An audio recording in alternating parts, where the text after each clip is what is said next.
Hello guys, क्या आप भी जियो का फाइबर लगाने जा रहे हैं तो आप इसको 1 मिनट देख लीजिएगा, तब आप लगवाइएगा इंस्टॉलेशन, वरना आपको भी पछताना पड़ेगा बाद में।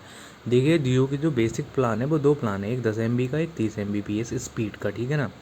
तो 10 Mbps वाला है, उसका चार्जेस है 199 रुपीज़ या 198। उसमें टैक्स लगेगा तो ये 234 रुपीज़ का हो जाता है। फिर 5 मंथ के लिए मिनिमम जियो वाले चार्ज कर रहे हैं, जो कि एग्जीक्यूटिव से मेरी बात हुई थी फ़ोन पर जियो ऐप में रिक्वेस्ट लगाने के बाद। तो उन्होंने बताया था कि 1150 रुपये का 5 मंथ के लिए पड़ेगा, ठीक है ना। तो इस हिसाब से मंथली का हो गया 234 का पर, और ये वाला पड़ेगा 470 का 30 Mbps स्पीड वाला, ये मिनिमम 6 मंथ का लेना पड़ेगा। तो ये हो गया 2820 रुपये का, ठीक है ना। तो इस हिसाब से मंथली देखा जाए तो 234 रुपीज़ का पड़ेगा हमको ये वाला, और 470 का पड़ेगा ये वाला। तो इस हिसाब से अगर हम देखें तो मंथली जो डिफरेंस आ रहा है वो 236 रुपीज़ का आ रहा है। पर अभी इतना ही नहीं है, यहाँ पर रुकिएगा आप, क्योंकि ये जियो वाईफाई पहली बार आ रहा है फाइवर फाइबर। तो हर कोई इसको ना पहली बार लगा रहा है, किसी का पहले से तो लगा हुआ नहीं है। जब चीज़ आ ही नहीं रही है तो लोग नहीं तो लगवा रहे हैं ना। मोस्टली जगह पर ये अभी आया हुआ है।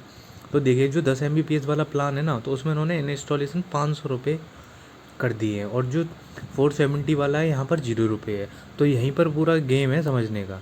तो देखो क्या होता है, आपने 10 Mbps वाला प्लान कराया 234 के हिसाब से 5 मंथ का, तो आपको जो पे करना पड़ा 1670 रुपये पे करना पड़ा हुआ है, ठीक है ना।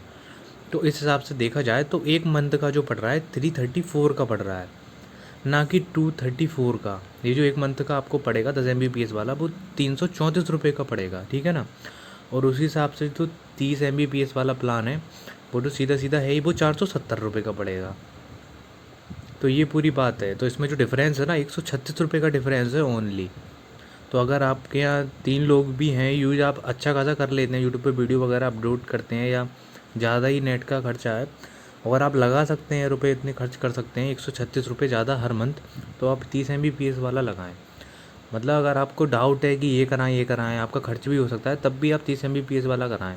उसके लिए क्यों? क्योंकि मान लो आपने एक बार ये यूज़ कर लिया 6 मंथ का, ठीक है ना, 30 Mbps वाला, तो आपका इंस्टॉलेशन कॉस्ट बच गया। उसके बाद आप 6 मंथ जब कंप्लीट हो जाए, उसके बाद आप 10 Mbps वाला कंटिन्यू कर सकते हैं प्लान।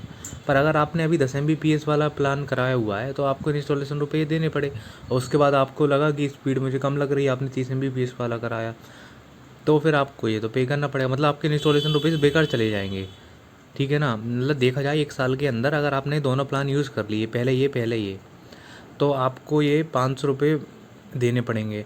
और अगर आपने 1 साल के अंदर ये दोनों प्लान यूज़ करे, बट पहले आपने ये 6 मंथ वाला 30 Mbps वाला कराया, उसके बाद आपने 500 रुपये वाला कराया, तो आपके 500 रुपये बचे जाएंगे। तो ये पूरी बात है।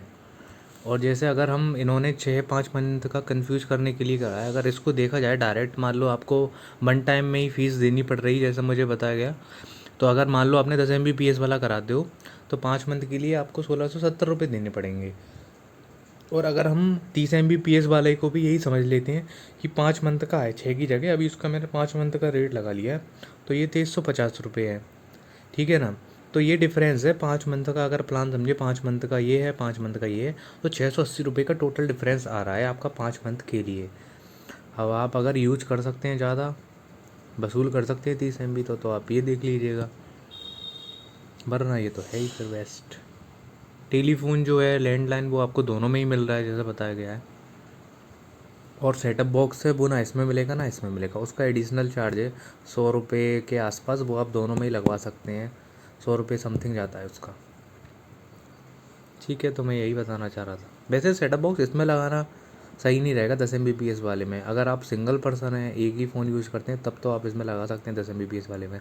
अगर 3 लोग मोबाइल भी यूज़ कर रहे हैं और सेटअप बॉक्स भी यूज़ करना है, तो आप इसमें ना लगाएं, क्योंकि फिर दिक्कत रहती है, तू वाईफाई बंद कर, तू मोबाइल बंद कर, यही होगा। उससे बढ़िया है आप लगवाएं ना। अगर 2-3 लोग हैं तो आप सेटअप बॉक्स का सोचे ही नहीं टीवी देखने का 10 Mbps में, 30 Mbps वाला ही लें फिर तो। अगर सिंगल हैं, सिंगल पर्सन के लिए बहुत सही है 10 Mbps।